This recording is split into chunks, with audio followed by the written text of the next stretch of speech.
The banking crisis the U.S. is experiencing right now has pushed us closer to a recession. That is the headline from JPMorgan Chase CEO Jamie Dimon, who told us that and a lot more in his first extensive interview since the collapse of Silicon Valley Bank and Signature Bank last month. We went down to Atlanta to sit down with him, where he was taking part in a community center branch opening in the historic district of Summerhill. One mortgage, one business, one account that gets someone to save or helps them get a job, so one skills. And we do a lot of work with communities around community colleges and skills and affordable housing, and you can lift up society. This is the community center branch here, but you have a lot of them. You opened the first one in Harlem in New York City in 2019. You've got 16 cities now, Atlanta. Why do you do this? Yeah, this is a great idea someone had, it wasn't mine, called a community branch. So it's bigger, there's a community space. It's built by local contractors, think of minority contractors, local food, local art, the artists, people put the art up. When we hire locally, we have what we call a community manager. So you have a branch manager, traditional, but the community manager gets to know all the local businesses, not-for-profits, religious institutions. We invite people in to learn about mortgages and saving money and starting a business. And it's been unbelievable. And I've been to like 14 of the 16 or so. We've also taken the community manager. We now have 120. That's worked so well. We're putting them in a lot of different communities. So it's just part of what we try to do when we enter a town. We have 30% of our branches so in lower income neighborhoods. And we just try to lift those neighborhoods and bring in all the things that JPMorgan Chase can do to help. One of the things you say, though, because this is part of the $30 billion commitment to Black and brown communities across country, but you explicitly say this isn't charity. Yeah. There's a strong business case. Yeah, that's totally true. And there's two things. So those are huge numbers that we say, $12 billion of affordable housing, $8 billion of mortgages. But at the end of the day, it takes place at a local place. The mortgage loan officer, reaching out to people, helping them through the progress, getting them a homeowner's grant if they need something like that. So that's how it takes place. But when you do it, we're right across from Georgia State University. There are businesses opening up around here, partially because you have a branch in here, and it lifts up the community, but it's also good business. And you want good business. As these businesses come here, they're hiring locally, there are paychecks in the neighborhood, and it lifts up everybody. So that's part of a job of a bank. What's interesting, though, about this time, exactly this moment that we're sitting down, is we're in a rising interest rate environment, and it's just harder for folks to get mortgages. You've lamented that reality, especially for lower-income individuals, especially for lower-income individuals in this country right now. Do you think, given the high prices of homes now, the rising interest rate environment, this American dream of owning a home is really no longer for a lot of folks? I think we have to bring it back. If you look at homes, for most people, they're the way they start building family net worth and family wealth. And there are a lot of things to do. So you already see home prices are down in some places. Builders are already making concessions. We do a lot of special things, special purpose credit for sometimes in low-income neighborhoods. I think the government can do a lot of things. We talk about these things here, but the government can do a lot of things to reduce the cost of mortgage. Better than they're doing now. Absolutely. What? Reducing production costs, servicing costs, origination costs, securitization costs, which would make the cost of a small mortgage probably 50 to 75 basis points cheaper. That alone— That's a lot of money a month. That's a lot of money a month, and to make it available to more people. So we try to take policies, things we do here, but also worry about what Washington can do to make it easier to accomplish these goals. Are they listening to you? I've been begging in this one for a long time. I'm praying, I'm begging, I hope they'll listen to this. It's so important, and the other important thing is we're not doing it for JPMorgan. It won't affect the future of JPMorgan if we make mortgages more available to lower income folks around America. It's so important for lower income America. And so, we won't stop pushing this one until we get it done. I think we should double the earned income tax credit. And then there is Warren Buffett has been saying that for years. So for the American public, if a single parent is with 2 kids is making $14,000 a year, the government gives you $6,000, roughly. If you don't have children, they give you about $600. My view is we need to get more income into the neighborhood. So if you kind of add to that earned income tax credit, I would get rid of the child requirement. You get more money into the neighborhoods, and that money will be well spent. It will lift up those communities. There'd be nothing like that. And the other thing you got to remember is jobs bring dignity. Jobs bring better social outcomes. Jobs, that first job, because sometimes people make fun of the burger flipper job. Very often that burger flipper ends up owning the restaurant. I've done it. Exactly. We've all done it. And that first job, that first rung on the ladder. Have you done it?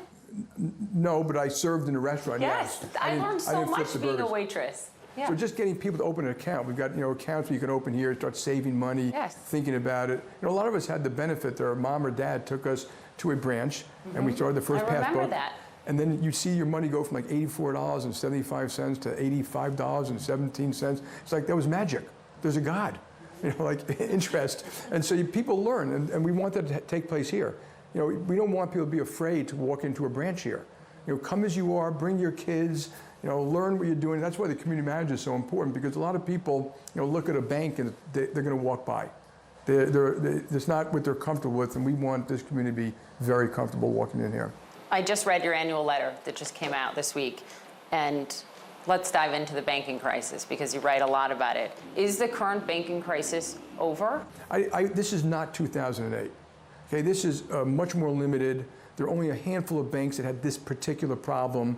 They'll eventually be resolved one way or another, and I think then people should take a deep breath. In a week or two, a lot of these banks can be reporting earnings. I think they'll probably be pretty good. The Federal Reserve made some bold, dramatic moves to help it easier for some of the issues they had, and I'm hoping it will resolve rather shortly. You're hoping? But hoping, yeah. But is the crisis over? You wrote in your letter there will be repercussions for years to come. Well, that's different. I think those repercussions are regulatory. I acknowledge, obviously when you have a problem, things need to change. But I'm begging the regulators, let's just take a deep breath. There are hundreds of rules. You have to be very careful. What do you want in the banking system? What do you want out? How do you make it easier for community banks and regional banks? How do you reduce their costs, not increase their costs, but also make it safe? Do you expect more banks to fail this year? I don't know, but if there are, honestly, they'll be resolved, and it'll probably be the last of them. I think we're getting near the end of this particular crisis, and fewer financial institutions. Remember in 2008, it was hundreds of institutions around the world. Far too much leverage, we don't have that. Huge problems in mortgage markets, we don't have that. This is nothing like that, and the American public shouldn't think that. This will resolve, and then we should go look at what went wrong and fix it in the clean, in the light of day. Well, so then what was it? If this is coming to an end, is this a situation like, Warren Buffett famously said, only when the tide goes out do you learn who's been swimming naked? Were these banks swimming naked? Yeah, so I said there's hiding in plain sight. Everyone knew about uninsured deposits. Everyone knew about interest rate exposure. Everyone knew about held to maturity portfolios. The only real difference was we called concentrated clients.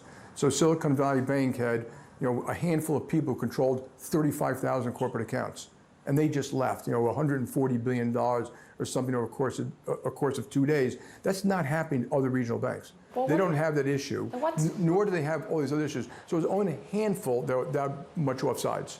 But then what's going on with First Republic? I mean, you led the effort to swoop in $30 billion from you and your fellow banks to try to steady First Republic, and you've acknowledged we don't even know yet if that worked. Yeah, so that was an attempt to try to help give them time to resolve a situation. We represent them, so I really can't talk about any more than that, and we hope it resolves one way or another. So that'll come in the future. But I don't think this is that kind of crisis that you're going to have it ongoing forever. It will be. Now, Warren Buffett said when the tide goes out, you mentioned something else, rising rates is that tide going out. And if that tide goes out a lot, so I would tell people, be prepared for higher rates. I don't know that's going to happen, but be prepared so you're not in that tide. You think the Fed raises again in May? Well, there are two rates. One is the short rate. I do not know what they're going to do, and obviously they may not because of financial conditions, but there's also longer rates. And that has a different effect, and that the Fed does not control directly. That's controlled by global investors, sentiment, supply and demand, and that's gotten bad for sovereign debt. Okay, so to me, yes, you have a chance that long rates will be going up, and people might get used to higher for longer. Higher for longer. Yeah. Get ready for that. I believe that is I think it has a higher outcome than other people. I'm not predicting it. Right. Is the American banking system truly safe and secure? Yes. I mean, the banks have extraordinary liquidity, extraordinary capital. When they report earnings next quarter, the earnings are going to be quite good in my opinion. They can handle not just one stress test, but multiple ways of being stressed. That's the big guys who have to abide by all those requirements. I'm talking about the mid-size and little guys that don't anymore. Yeah. Well, they have far more requirements than you think.